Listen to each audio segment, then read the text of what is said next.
Nesse bloco, nós vamos estudar as lentes espessas. As lentes finas nós já estudamos. Elas se comportam muito bem de forma ideal. Por exemplo, um raio incidente, ele passa pelo centro óptico e sai sem sofrer nenhuma alteração. Isso funciona bem para uma lente fina.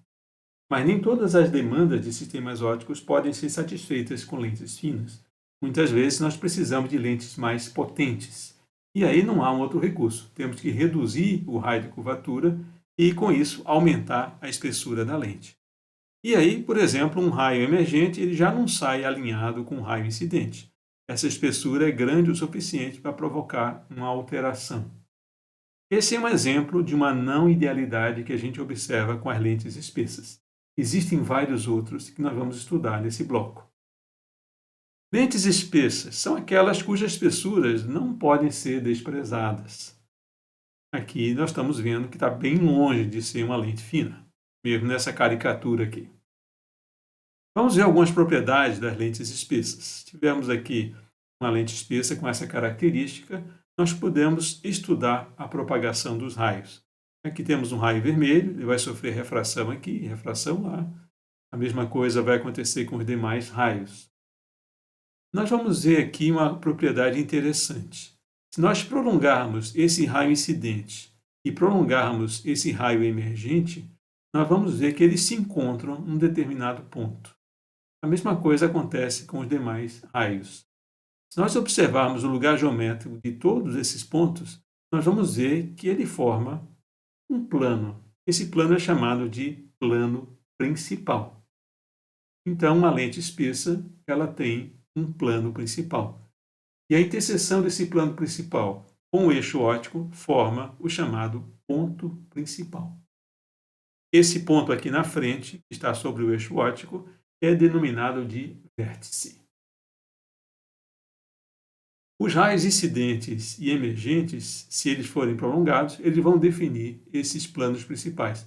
Veja que tem um plano principal na entrada e existe um plano principal na saída dessa lente. São dois planos principais. Na verdade, esses planos não são perfeitamente planos, mas eles têm uma pequena curvatura. Se aproximam de planos. Por isso são chamados de planos. Nessa figura, estamos também representando os dois pontos principais, H1 e H2, e os dois vértices, V1 e V2. Qualquer raio que atravessa a lente passando pelo centro óptico, ele sai paralelo ao raio de entrada.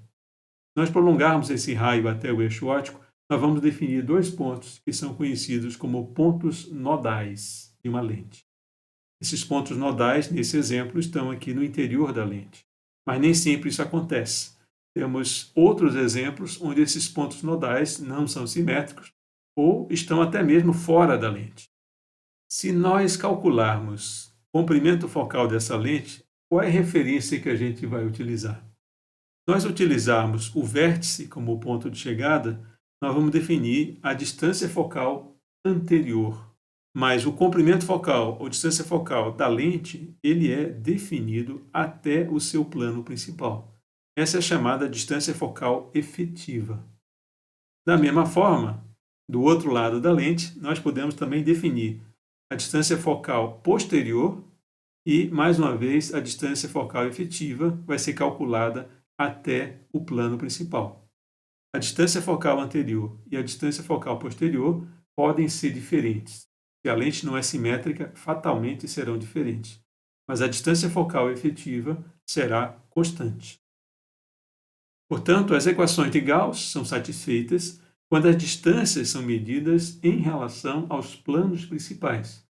A distância focal efetiva numa lente é calculada a partir dos seus raios de curvatura, por essa expressão que está aqui, entra ainda o índice de refração, e ainda aparece aqui D1, que é a espessura da lente. Também nós dispomos de equações que nos permitem calcular H1, que é a distância entre o vértice e o ponto principal dessa lente, e H2, que também é a distância entre o vértice posterior e o ponto principal posterior dessa lente. Para formar a imagem com a lente espessa, nós traçamos um diagrama de raios de forma similar ao que nós fizemos antes. O primeiro raio paralelo aqui ao eixo óptico, ele passa pelo ponto focal quando ele sai aqui do plano principal posterior. O segundo raio, passando pelo ponto focal anterior, ele vai atingir o plano principal anterior e sairá paralelo.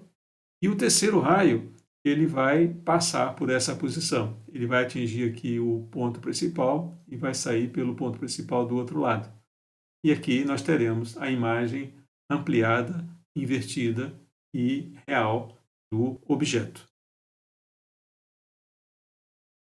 Essa quantidade aqui será o Q, como sendo a distância entre a imagem e o plano principal posterior, lembrando que P é a distância entre o objeto e o plano principal anterior. A amplificação dessa imagem nós podemos calcular usando as fórmulas usuais. Um exemplo. A que distância se forma a imagem de um objeto colocado a 30 centímetros do vértice de uma lente biconvexa com raio de curvatura 20 centímetros e 40 centímetros e espessura de 1 centímetro e índice de refração de 1,5. Aqui estamos representando essa lente. A distância focal é calculada usando aquela fórmula do fabricante de lentes, e nesse exemplo aqui resulta em 26,8 centímetros. As quantidades H1 e H2 a gente consegue calcular. O H1 é um número positivo, ele vai ser representado da esquerda para a direita, e o H2 será negativo, e será medido da direita para a esquerda. Assim sendo, nós podemos calcular a distância do objeto, lembrando que 30 centímetros é a distância do objeto até o vértice. Nós temos ainda 0,22, que corresponde ao H1. Aplicando a equação de Gauss, nós temos como calcular o valor de Q, que é 236,81, que é medido até o ponto principal posterior. Portanto, esse valor corresponde à distância até o plano principal posterior. Para calcular a distância até o vértice da lente, nós temos que considerar o valor do H2. Numa lente espessa, ou num sistema de lentes espessas, ou em sistemas envolvendo múltiplas lentes, é comum a gente estudar o traçado de raios numericamente. Para fazer isso, não é difícil. Nós consideramos, por exemplo, um raio incidente, ele vai atingir um certo ponto dessa superfície. Se nós sabemos calcular a posição da normal a essa superfície, sabendo as propriedades do material, nós podemos calcular o ângulo de refração. Esse raio refratado, ele vai percorrer essa lente até atingir essa outra superfície, geralmente é uma superfície esférica. Nós sabemos calcular a posição da normal e sabemos calcular o ângulo refratado.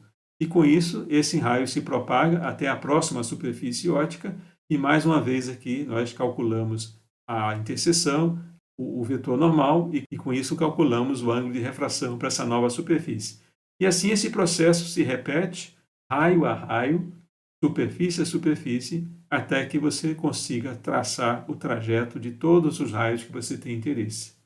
Esse tipo de técnica numérica é chamada de Ray Tracing, ou traçagem de raios. Isso é feito de forma muito rápida em computadores e permite você estudar e entender a propagação da luz através de sistemas ópticos. Esses programas de computador, eles utilizam versões mais arrojadas das leis de Snell. Por exemplo, essa aqui é a fórmula vetorial da primeira lei de Snell, a lei da reflexão. Esses vetores aqui, V1 é o vetor incidente, V2 é o vetor refletido e N é o vetor normal. Então, esse produto escalar multiplicado pelo vetor normal, essa equação aqui nos permite calcular o vetor V2 no espaço 3D. Existe uma fórmula também para calcular a refração, ela é mais complexa, ela envolve aqui alguns produtos vetoriais. É possível você calcular o vetor que define a direção de propagação do raio refratado a partir do conhecimento do vetor normal, do vetor incidente e das propriedades do material. Essa mesma equação pode ser reescrita de uma outra forma e é de uso um pouco mais fácil. Comercialmente, se encontram vários programas de computador que são utilizados para a traçagem desses raios. Com isso, é possível estudar não só as imperfeições que as lentes, os espelhos e sistemas ópticos geram, como também eles são muito úteis para você otimizar um sistema óptico. Que características eles devem ter para apresentar o melhor desempenho? E com isso você consegue otimizar uma lente para que ela tenha características ótimas naquilo que você priorizar.